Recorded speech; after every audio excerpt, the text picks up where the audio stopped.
Pray for me, don't forget. Bye-bye. Bye-bye. Pray for me. This was a system that endured for 150 years formally, with unmarked graves and ashes of babies to show for it. UNFTR. Vice President J.D. Vance met with the Pope on Sunday, and on Monday the Pope died.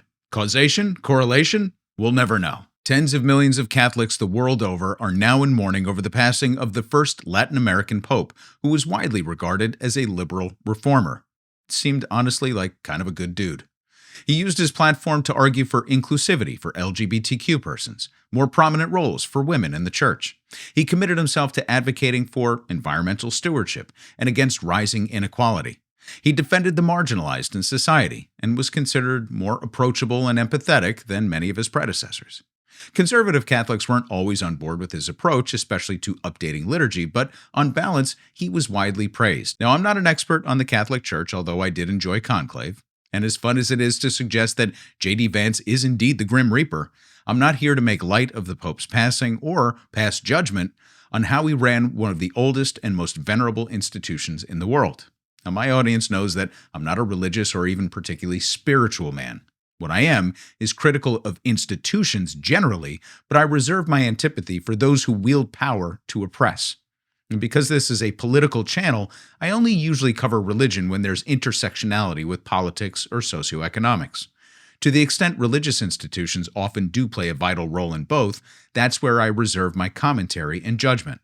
Although there's a larger political point that I'll make in my closing thoughts. And so on the occasion of the Pope's passing, I do want to offer a critique on something in which I do possess a level of expertise, and where there's a great deal of intersectionality.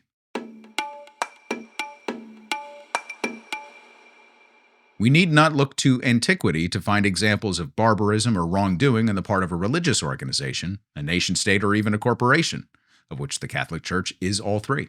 We don't have to refer to the Crusades or forced conversions in Africa or Latin America, or how it covered up child sex abuse scandals for centuries before finally admitting that some of its priests had failed to live up to the Word of God. We don't have to dredge up evidence of complicity in the slave trade, or the treaty that the Vatican signed with the Nazi Party, or how the Vatican knowingly issued visas to Nazis to evade prosecution after the war. We don't have to go that far into history, or even leave our own continent. Indian residential schools in the United States and Canada were often run by Christian missions and the Catholic Church. The formal practice in the United States only ended in the 1960s, and the last Canadian school closed its doors in 1996. So before we get to the apology from Pope Francis, if you're not familiar with the concept of a residential school, let me give you a snapshot. During the expansionary periods of the U.S. and Canada, the respective governments brutally committed themselves to dealing with the so-called Indian problem. Now, for those who believe that Canada acted perhaps more nobly in this pursuit than the United States, you would be incorrect. Both governments sequestered native populations in remote territories and did their level best to eradicate their economic opportunities, disconnect them from their traditions and practices, eliminate their cultures and languages, and generally pursue a strategy of dehumanizing attrition. While Canada has done a far better job owning up to the horrors and the misdeeds of the past through some performative acts and official statements, the fact remains that Indigenous peoples of both countries live in squalor compared to other citizens and carry with them generational traumas that will never be matched or erased. One of the most significant sources of these traumas came from the foundation of Indian residential schools. I recently attended a screening of a National Geographic documentary called Sugarcane, which I highly recommend viewing if you're unfamiliar with the practice of residential schools. It was hosted by native broadcaster and a personal friend of mine, John Kane, who's one of the most visible and effective modern activists, at least to my mind. You can listen to him on his podcast and radio show, Let's Talk Native. Now, the film is brilliant and a gut punch, and it does an amazing job contextualizing the generational trauma in modern culture, something the Canadian Truth and Reconciliation Commission attempted to address, but the United States has never really committed itself to. But more on that in a minute. If you don't know anything about these schools, these were boarding schools established by the U.S. and Canadian governments, but run by churches. Native children were forcibly removed by the RCMP in Canada and deputized troops and law enforcement agencies in the United States. And at their peak, these residential schools housed tens of thousands of children, many of whom had little or no memory of where they came from. So upon entering the schools, their heads were shaved, they were given uniforms to remove any physical vestiges of their culture, they were punished if they spoke their native tongue, beaten if they tried to escape. Most were placed into forced labor, and many died and were buried at the schools, sometimes in marked graves, sometimes not. In 1886, U.S. Indian agent Fletcher J. Cowart described the difficulty in forcibly removing Apache children from their parents in an effort to send them to federal boarding schools. Quote, "When called upon for children, the chiefs, almost without exception, declared there were none suitable for school in their camps. Everything in the way of persuasion and argument having failed, it became necessary to visit the camps unexpectedly with a detachment of Indian police and seize such children as were proper and take them away to school, willing or unwilling. Some hurried their children off to the mountains or hid them away in camp, and the Indian police had to chase and capture them like so many wild rabbits." End quote. Like so many wild rabbits. Under President Biden, Deb Haaland became the first Native Secretary of the Interior. During her tenure, the department issued a report designed to raise awareness of the system that was officially in place, in the United States from 1819 to 1969. That, for the record, is 150 years. Now, the report was the U.S. response to the Canadian Truth and Reconciliation Commission, which was far more detailed and led to an official apology, along with a list of recommendations to help heal the wounds in Canada. While nothing really concrete has come from these efforts, there's no question there's far greater shame and awareness among Canadians than here in America. In fact, the discovery of mass graves on the site of Canadian schools sent shockwaves through the more liberal Canadian media and brought the entire nation kind of face to face with the reality that was hidden in plain sight for so long. So in fairness, the United States, on the heels of what was being found out in Canada, did start its own investigations here, and that's ultimately a little bit of what we have in Haaland's report. Unfortunately, it didn't generate all that much awareness or attention, and when the report even came out, it held the news cycle for about a day, even after they uncovered the fact that there were indeed unmarked graves and marked graves at the residential sites that they looked at here. So in the report, Secretary Haaland said that the investigation revealed that there were 408 schools throughout the United States, Alaska, and Hawaii, all designed to strip Native children of their heritage, their traditions, their language, and in many cases, their lives. The formal process in the United States began in 1819 with the passage of the Civilization Fund Act to stimulate the, quote, civilization process. And the mantra of the schools became, "Kill the Indian, save the man." What better way to do that than to convert them to Christianity? And at the center of the scheme sat the Catholic Church. In 1920, the Indian Act made it mandatory for every indigenous child to attend a residential school and illegal for them to attend any other educational institution. So the report opens with a summary of findings from the Interior Commission about the 408 schools in question. But it also reveals that there are an unknown number of unaffiliated, kind of off-the-book centers that also took in children. A review of just 19 of the 408 schools revealed that there were more than 500 deaths attributed to these schools. So that's over 500 American Indian, Alaska Native, and Native Hawaiian children died at just 19 schools.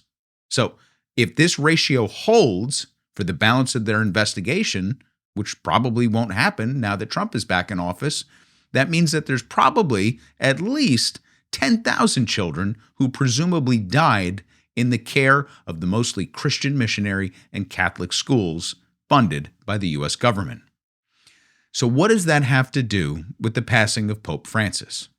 Well, just like the child abuse sex scandals or the discovery of evidence that the Catholic Church helped Nazis avoid prosecution, when things are finally uncovered, it's up to the person in charge to acknowledge their existence.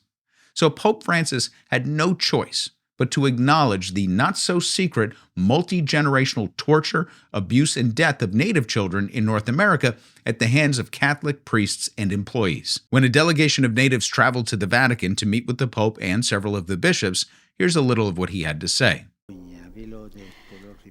I also feel shame, I'm saying it now and I'm repeating it, sorrow and shame for the role that a number of Catholics, particularly those with educational responsibilities, have had in all these things that wounded you, in the abuses you suffered, and in the lack of respect shown for your identity, your culture, and even your spiritual values. All these things are contrary to the gospel of Jesus Christ. For the deplorable conduct of these members of the Catholic Church, E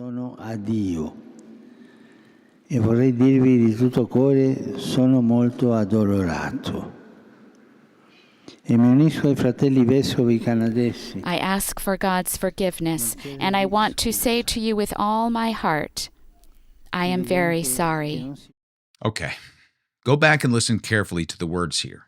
This kind of doublespeak should be familiar to anyone who's ever listened to forced contrition from a tobacco company, or a pesticide maker, or a gun manufacturer.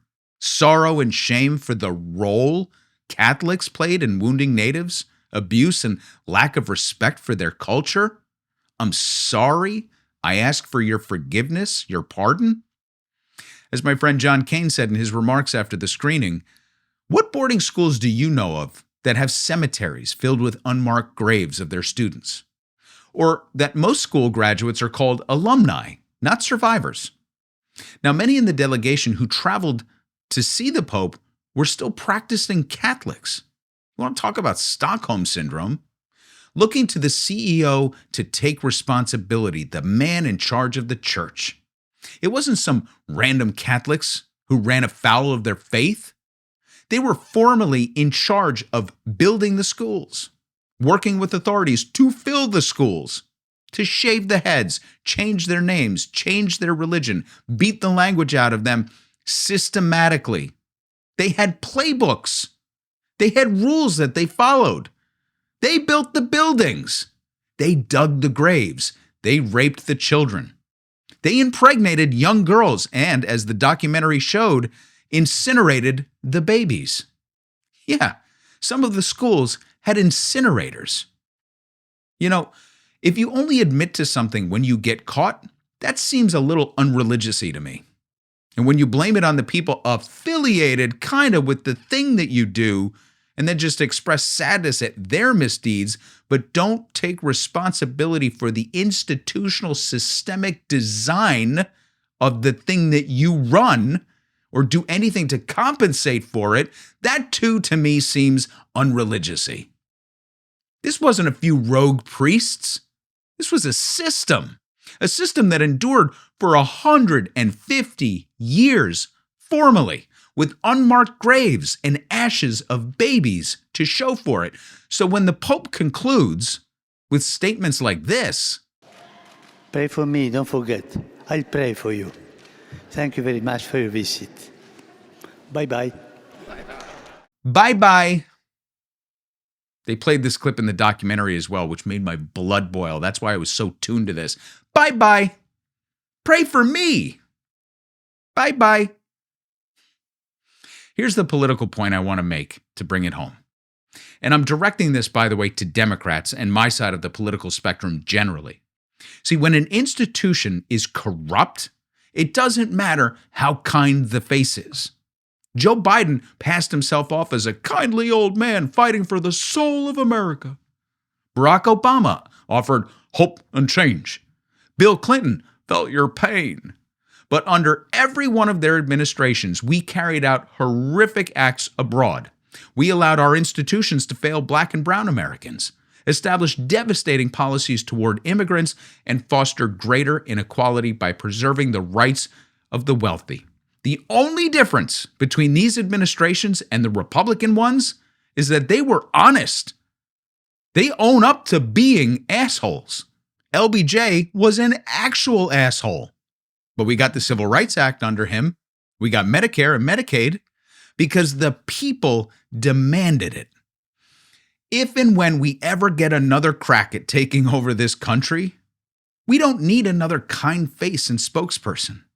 We don't need someone who feels your pain and offers hope and change or fights for the soul of the nation.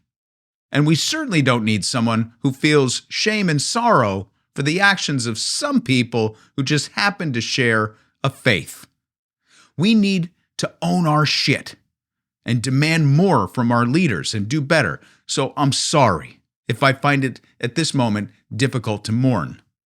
Now, I'm sorry for the loss of any life, this Pope included, because who knows what comes next. But I'll save my tears for the tens of thousands of murdered indigenous children. Here endeth the lesson.